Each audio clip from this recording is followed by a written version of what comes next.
Welcome to Reminiscing with History Makers. I'm joined today by Desi Calzada. Desi, thanks for joining us. Yeah, thanks for inviting me. So for starters, when did you join APCO? So I joined APCO in 1999 and have been here ever since. Being a part of this agency this association has been great.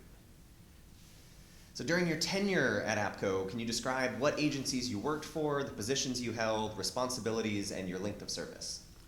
So since I've been a member of APCO, I basically joined APCO when I became a manager. So I've worked for the City of Hayward Police Department in California, and there I managed the dispatch center that was a police and fire dispatch center. And I did that work there for 25 years, and then I left there and went to the California State University system and worked at the university system for 6 years. And California has the biggest university system in the United States. So I was a part of what's called their critical response unit. So it was their rapid response team as well, in addition to managing a dispatch center. So that gave me lots of opportunities to get around the state and work through many emergencies. And then I spent a couple years with Stanislaus County in the central part of California. Can you describe what drew you to join APCO, or was there a particular person that was influential to getting you to join? No person, but I heard about APCO. Didn't like probably most people. You hear about it, but you don't know what it is. And someone said, "Hey, you should probably go dig into it." And little did I know that digging into it was going to be a career-long adventure, and it's been really good for me. Can you describe your APCO activities at the state and the national level during your tenure? Yeah, sure. So at the state level, I've been chapter president. I've served several years on the board of directors. I've been a vice president. I'm currently serving, going back in the rotation to be president again, just because the need exists, and I still have that heart for service. I served 8 years as the executive council rep for my local chapter. I did 4 years on the international board of directors, and I was chair of the non-traditional PSAP task force. Would you say you had a favorite activity during that time? Oh man, no, I don't know if I can say that I had a favorite activity. I think each one of them had their strengths and things that I really enjoyed, and I firmly believe you get what you make of it, and all of them involved hard work, and that's the one thing that's consistent. There was never really there's always been time for fun, but it's always because there's lots of work to be done, and so sometimes that makes the fun even better when you work hard and start accomplishing things. That's fair.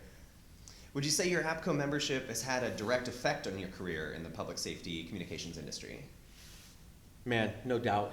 There is just no doubt. I mean, I think as I was contemplating this conversation, I was trying to think, where would I be today professionally if I hadn't joined APCO? And I'm going to tell you, I just would have been someone who was just kind of floundering in my way about, often in the dispatch world, we're kind of isolated. And so, if our network is small, then we think small. And, APCO has allowed me to think broader and to reach out and engage with people that were well outside of my normal sphere of influence. And there's just absolutely no doubt today that I am a better manager, I was a better director, I was a better everything professionally with the connections that I've made as being a part of APCO, both at the state level and at the national level. What do you like most about APCO? I think I would tie into that last question. I think what makes APCO really good is that it brings people from all different areas of communications. And communications is more than just dispatch. And it's more than just operational dispatchers. It's operational dispatchers, it's quality assurance, it's IT technical support, it's radio infrastructure, it's just so many different aspects of it. And I think APCO brings all that together, where some might focus more on the technical side or more on the operations side. But the broad view that APCO has gives me the best 10,000-foot view of what I need to know in my business. And I think that is what APCO does best. These conferences are a perfect example. The different tracks that we have that APCO builds to make sure that if you want to get something in the operations side, you can. But if you're an operations person who wants to move up to leadership, there's the ability to go see some leadership courses. And all that's built in. And if you find your weakness is technology, that radio technology, or what does trunking mean? What does this mean? There's just, in a conference, you can find everything you need in one single place with 1 week. So I think that is a great thing that APCO provides. To narrow it down, what do you think APCO does better than anyone else? Well, I guess it's that. It's providing that forum that is broader. It is providing that forum that's just not one-dimensional. I often say that it takes a village to do things. It takes a village to raise your family. It takes a village to run a dispatch center, and it takes a village to run your dispatch. To do this dispatch center and do your career. So I think that the tools, the village that APCO creates, where it allows you to work with your peers, and I'm going to tell you, the thing that APCO provides is the ability to network with people that honestly will probably be your lifelong friends, and not friends that just you get to hang out with. Everybody loves that kind of friend, but a friend that will hold you accountable, a friend that will say, hey, are you doing the best you can do?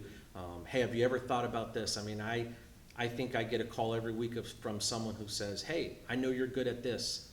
You're a resource for this, and I know that if I have a question, I can go to someone who's a resource. So just that ability to network with all these people, it's just invaluable. It's not something you get sitting behind a desk at your office. So now with the advent of NG 911, what do you think APCO needs to do to stay current with those emerging technologies? It's just got to continue to do what it's doing today, and that is, full-on engagement and taking a leadership role, and APCO's done that. Just this last week, APCO put out a document, and I haven't read it yet, but I'm sure it's going to be a good document. But it's basically a document to help, continue to define NG 911 and to help our stakeholders understand what NG 911 needs and requirements are. And I think that APCO taking that proactive approach, continuing to engage on Next Gen 911 is going to be important and take that leadership role.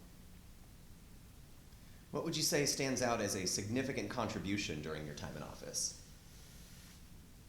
I think my single most biggest contribution that I think I felt was the chair of the non-traditional task force. And the non-traditional task force are all those dispatch centers that are just non-traditional. It's not a dispatch center of a normal dispatch center in a police or a fire department, but it was the non-traditional community. It was everything from the Department of Fish and Game at a state level to a park department.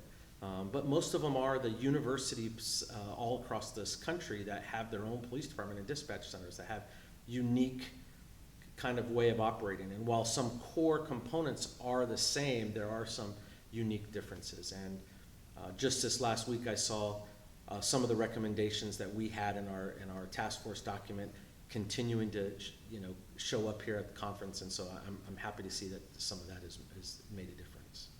Oh, that's great. Well, once again, this has been Reminiscing with History Makers. Desi, thanks for chatting with us today. All right, thanks for inviting me.